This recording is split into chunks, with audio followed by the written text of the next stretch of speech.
Hello everyone, आज की इस वीडियो में हम बात करेंगे सीबीएसई क्लास 10th साइंस का सिलेबस फॉर 2026-27 के लिए। सीबीएसई ने सिलेबस ऑफिशियली रिलीज़ कर दिया है, तो इस वीडियो में हम डिटेल में जानेंगे कि क्या क्या आपको क्लास 10 साइंस में स्टडी करना है और मोस्ट इंपॉर्टेंटली अगर कुछ डिलीट हुआ है और अगर कोई एक्स्ट्रा टॉपिक पढ़ना है वो भी हम जानेंगे इस वीडियो में। सबसे पहले तो इंट्रोडक्शन यहाँ पे स्टार्ट हो रहा है। इसमें बताया हुआ है कि आपको क्लास 10 साइंस में क्या क्या चीज़ पढ़ना है, क्या क्या चीज़ सीखना है। मेन पॉइंट हमारे लिए ये है कि क्लास 10 साइंस में आपको ये 4 सब सब्जेक्ट्स पढ़ने होते हैं। एक हो गया बायोलॉजी, दूसरा केमिस्ट्री, तीसरा फिजिक्स और चौथा है अर्थ साइंस। आ जाते हैं यहाँ पे इंपॉर्टेंट चीज़ पे, कोर्स स्ट्रक्चर। क्लास 10 साइंस में मार्क्स डिस्ट्रीब्यूशन कैसे कैसे है। तो क्लास 10 साइंस में जितने भी चैप्टर्स हैं वो अभी हम देखेंगे। उन सारे चैप्टर्स को 5 यूनिट में डिवाइड किया हुआ है। सबसे पहला है केमिस्ट्री, इससे आएगा 25 मार्क्स का क्वेश्चन। दूसरा है बायोलॉजी, इससे भी आएगा 25 मार्क्स का क्वेश्चन। और तीसरा और चौथा, थर्ड और फोर्थ दोनों मिला के फिजिक्स बनता है। और थर्ड आपका जो है लाइट, उससे आएगा 12 मार्क्स का क्वेश्चन। और फोर्थ है करंट, इससे आएगा 13 मार्क्स का क्वेश्चन। ये दोनों को अगर आप मिला देंगे तो ये हो जाएगा 25 मार्क्स। तो केमिस्ट्री, बायोलॉजी, फिजिक्स 25 25 25 टोटल हो गए 75 मार्क्स। और बचा हुआ 5 मार्क्स जो है वो आपका आएगा अर्थ साइंस का कंपोनेंट से, नेचुरल रिसोर्सेज। ये एक चैप्टर है, इससे आपका 5 मार्क्स होगा, तो टोटल हो जाएगा 80 मार्क्स। अभी डिटेल में चैप्टर भी देखेंगे। और इंटरनल असेसमेंट के लिए आपको मिलेगा 20 मार्क्स, टोटल हो जाएगा 100 मार्क्स। ठीक है, इसका एक बार ब्रेकेज देखते हैं चैप्टर वाइज। एनसीईआरटी के चैप्टर से समझते हैं तब आपको और अच्छा रिलेट हो पाएगा। ये देखिए, ये एनसीईआरटी बुक का इंडेक्स है, कंटेंट। इसमें आप देखेंगे टोटल की 13 चैप्टर्स आपको स्टडी करने हैं। इन 13 में से पहला जो 4 चैप्टर है, chemical reactions and equations, acid bases and salts, metals and non metals, carbon added compounds, ये 4 चैप्टर केमिस्ट्री बनाते हैं और इससे आएगा 25 मार्क्स का क्वेश्चंस। नेक्स्ट 4 चैप्टर है, चैप्टर 5, 6, 7, 8, ये बायोलॉजी बनाते हैं और इससे आ जाएगा आपका 25 मार्क्स का क्वेश्चन। और उसके अगला जो 4 चैप्टर्स है, 9, 10, 11, 12, ये आपका बनाता है फिजिक्स और इससे भी आ जाएगा 25 मार्क्स का क्वेश्चन। इसमें ये जो लाइट वाले चैप्टर है, लाइट और human I and colourful world, ये दोनों आपका यूनिट 3 बना रहे थे। अभी जो हमने कोर्स स्ट्रक्चर में टेबल देखा था, यूनिट 3 बना रहे थे और इसका कंपोनेंट है 12 मार्क्स। और ये इलेक्ट्रिसिटी और मैग्नेटिज्म, ये दोनों यूनिट 4 बनाते हैं और इसका कंपोनेंट है 13 मार्क्स। तो ये 12 और ये 13 को ऐड करेंगे तो 25 मार्क्स हो जाएगा। और नीचे है आवर इन्वायरमेंट। अभी सिलेबस में जानेंगे कि क्या क्या चीज़ हमें पढ़ना है। फिलहाल के लिए अभी याद रखिए कि इस चैप्टर से जो नया एनसीईआरटी है उसमें कुछ डिलीशन हुआ है, वो हमें देखना है। बाकी चैप्टर 2, 3, 4, 5, 6, 7, 8 और फिर 9, 10, 11 ये पूरा का पूरा पढ़ना है आपको। ठीक है, ये सारे चैप्टर्स पूरा पढ़ने हैं न्यू एनसीईआरटी के हिसाब से। न्यू एनसीईआरटी कैसे पहचानेंगे?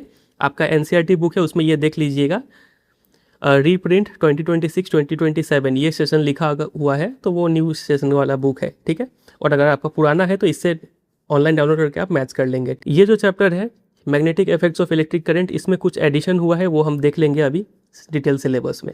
वापस आते हैं इस सिलेबस पे। तो यहाँ पे देखिए, सबसे पहला चैप्टर है chemical reactions and equations NCERT book के हिसाब से। तो उसमें आपको ये सब टॉपिक्स पढ़ना है। अगर हम एनसीईआरटी का पीडीएफ देखें तो उससे बेहतर समझ में आएगा। ये है चैप्टर 1 का पीडीएफ और यहाँ पे ये सारा चीज़ आपको पढ़ना है। टाइप्स ऑफ रिएक्शन, बैलेंसिंग, ये सब पढ़ना है। चेंज हुआ है आपका लास्ट टॉपिक। ये जो चैप्टर एंड होने से पहले लास्ट टॉपिक है 1.3, जिसमें आपको कोरोजन और रेंसिडिटी के बारे में पढ़ाया हुआ है। तो ये 2 टॉपिक आपको नहीं पढ़ना है, ये बोर्ड एग्जाम में नहीं आएगा। ठीक है, और इसके ऊपर जो एक्सरसाइज में क्वेश्चन है, लास्ट के 3 क्वेश्चंस ये अपने बुक में मार्क कर लीजिए। क्वेश्चन नंबर 18, 19, 20, ये तीनों वो 2 टॉपिक के ऊपर क्वेश्चन थे, तो ये तीनों क्वेश्चन को आपको स्किप कर देना है, बाकी सारे क्वेश्चंस आपको करने हैं। ठीक है, इसके बाद यहाँ पे एक बॉक्स में लिखा हुआ है कि ये सब टॉपिक्स भी आपको सिलेबस में इंक्लूड किया गया है। ये सब भी आपको पढ़ना है, लेकिन कैच ये है कि ये सबको फॉर्मेटिवली एसेस किया जाएगा। मतलब स्कूल का पीरियोडिक टेस्ट वगैरह में ये सब टॉपिक्स पूछ सकते हैं। बाकी ये समेटिव असेसमेंट यानी बोर्ड एग्जाम में ये टॉपिक्स नहीं आने वाला है। तो पीरियोडिक क्लासिफिकेशन ऑफ एलिमेंट्स, ये चैप्टर पहले हुआ करता था, अभी इसका कुछ टॉपिक्स आपको सीबीएसई रिकमेंड करता है कि ये सब आप पढ़ लीजिए। सिर्फ स्कूल के एग्जाम्स के लिए, बोर्ड एग्जाम में ये सब टॉपिक से क्वेश्चन नहीं आएगा। इसके बाद दूसरा chapter acid bases and salts, ये पूरा एनसीईआरटी में जितना दिया हुआ है वो सारा चीज़ आपको पढ़ लेना है वहाँ से। मेटल्स एंड नॉन मेटल्स भी पूरा पढ़ना है। कार्बन एंड इट्स कंपाउंड्स भी सारा टॉपिक एनसीईआरटी बुक से पढ़ना है। बायोलॉजी में सबसे पहला चैप्टर लाइफ प्रोसेस, ये भी पूरा का पूरा पढ़ना है। Control and coordination NCERT book जो नया वाला है उस हिसाब से पूरा पढ़ना है। रिप्रोडक्शन भी पूरा पढ़ना है। हेरिडिटी भी पूरा पढ़ना है नई एनसीईआरटी के अकॉर्डिंग। अगर आपके पास पुराना एनसीईआरटी है तो उसमें इवोल्यूशन टॉपिक भी हो सकता है दिया हुआ हो, तो उसको आपको स्किप कर देना है। और इवोल्यूशन टॉपिक जो है सीबीएसई बोलता है आपको पढ़ने के लिए, लेकिन वही बात, ये फॉर्मेटेबली एसेस होगा, मतलब स्कूल के पीरियोडिक टेस्ट में आएगा, बोर्ड एग्जाम में नहीं आएगा। फिजिक्स पे पहला चैप्टर है लाइट, तो पूरा का पूरा पढ़ना है जो एनसीईआरटी बुक में दिया हुआ है।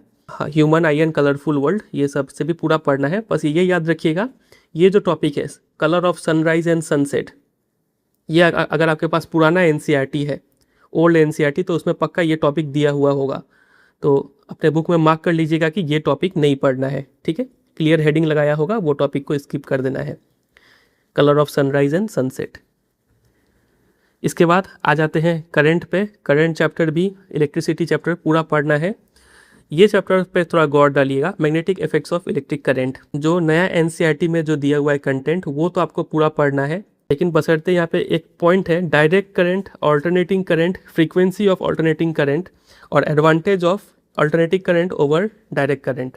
ये चीज़ सिलेबस में लिखा हुआ है लेकिन न्यू एनसीईआरटी बुक में नहीं दिया हुआ है, तो ये चीज़ आपको अपने बुक में लिख लेना है। ये देखिए, हम एनसीईआरटी बुक का चैप्टर नंबर 12 खोले हैं, magnetic effects of electric current. तो इसमें सारा टॉपिक आपको पढ़ना है, ये सब पढ़ते चले जाएंगे।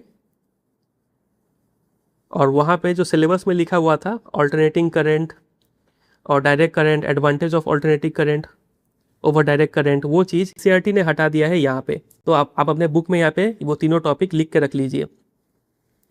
यहाँ पे लिख के रख लीजिए अपने बुक में कि आपको AC, DC, frequency of AC और एसी वर्सेस डीसी, या फिर advantage of AC over DC, वो जो सिलेबस में येलो से हाईलाइट किया हुआ था वो सारा टॉपिक यहाँ पे लिख लीजिए ताकि याद रहे आपको।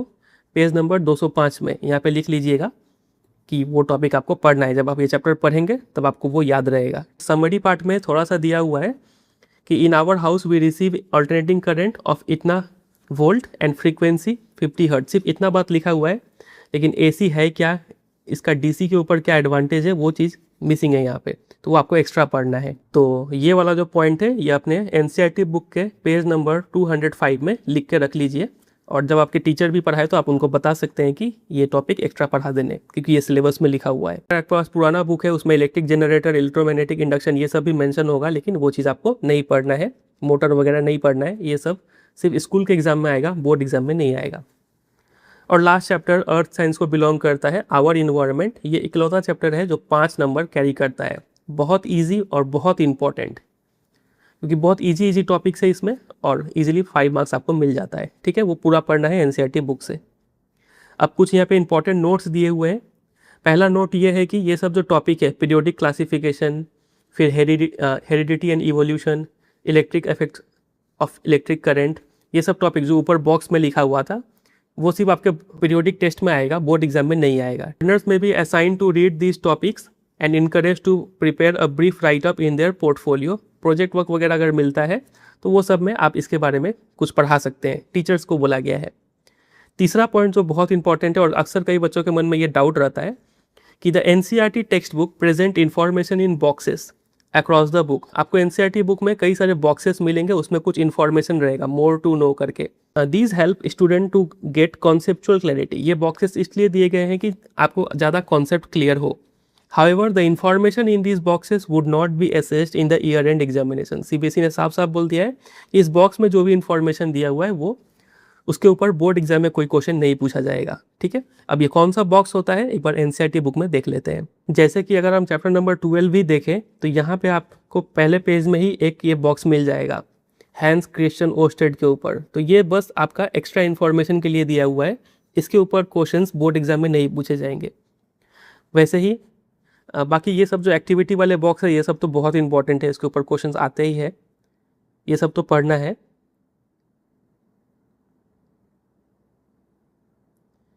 इस टाइप का बॉक्स जिसमें मोर टू नो ऐसे करके जो दिया हुआ है, ये सीबीएसई बोलता है कि ये बोर्ड एग्जाम में इसके ऊपर क्वेश्चंस नहीं आएगा, ठीक है। तो ये सब आप सिर्फ समझ के छोड़ सकते हैं। ये समझ लीजिए क्वेश्चन पेपर डिजाइन, कैसा क्वेश्चन पेपर का डिजाइन होगा। थ्योरी का जो क्वेश्चन पेपर है वो 80 मार्क्स का होगा। इसमें क्वेश्चंस का डिस्ट्रीब्यूशन ऐसा होगा, demonstrate knowledge and understanding. Knowledge and understanding वाला क्वेश्चन 50% क्वेश्चन होगा, आधा क्वेश्चन इस टाइप का क्वेश्चन होगा।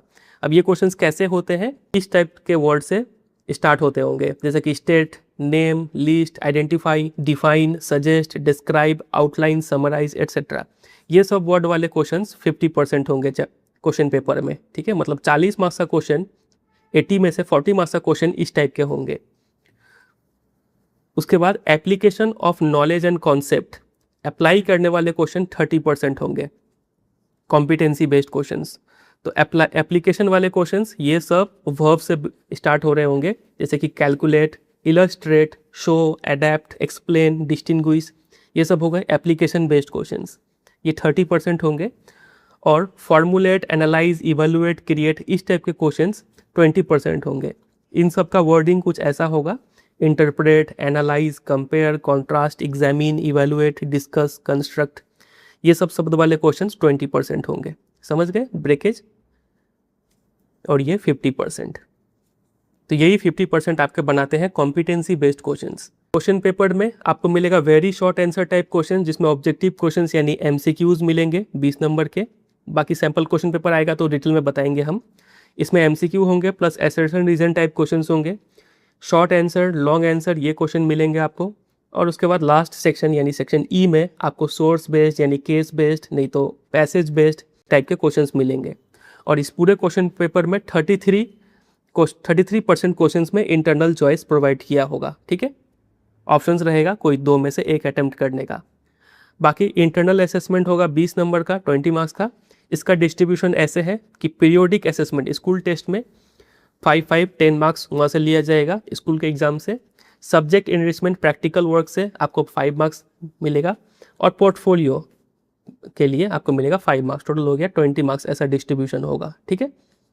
चलिए, तो ये हो गया डिटेल सिलेबस। ये पूरा PDF डाउनलोड करने के लिए डिस्क्रिप्शन में दे देंगे लिंक इसका, आप वहाँ पे जाकर इसको डाउनलोड कर सकते हैं। उम्मीद करते हैं आपको समझ में आ गया होगा। बस याद रखिएगा, खासकर से चैप्टर नंबर 1 में और चैप्टर नंबर 12 में, 1 में जो डिलीशन हुआ है वो चीज़, और चैप्टर नंबर 12 में डिलीशन तो बहुत सारे चैप्टर्स में हुआ है, लेकिन खासकर न्यू NCERT के हिसाब से अगर बात करें तो चैप्टर नंबर 1 में और चैप्टर नंबर 12 में एडिशन हुआ है। ये 2 चीज़ आप ध्यान में रख के स्टडी करिए, ठीक है। चलिए, उम्मीद करते हैं आपके लिए वीडियो यूज़फुल रहा होगा। वीडियो अगर अच्छा लगा है तो वीडियो को लाइक कर दीजिए, अपने दोस्तों के साथ शेयर कर दीजिए। और अगर आप चैनल पर नए हैं तो इसी टाइप के और वीडियोस देखने के लिए चैनल को सब्सक्राइब कर लीजिए। और अगर आपने पढ़ना स्टार्ट नहीं किया अभी तक तो पूरा क्लास 10 साइंस NCERT बुक से पढ़ा रखे हैं, प्लेलिस्ट सेक्शन में जाके आप देख सकते हैं, नहीं तो इसका लिंक डिस्क्रिप्शन में भी दे देंगे, वहाँ पर जाके आप NCERT को लाइन बाय लाइन समझ सकते हैं। चलिए, एंड करते हैं, मिलते हैं बहुत जल्द किसी और वीडियो में। तब तक के लिए bye bye and take care.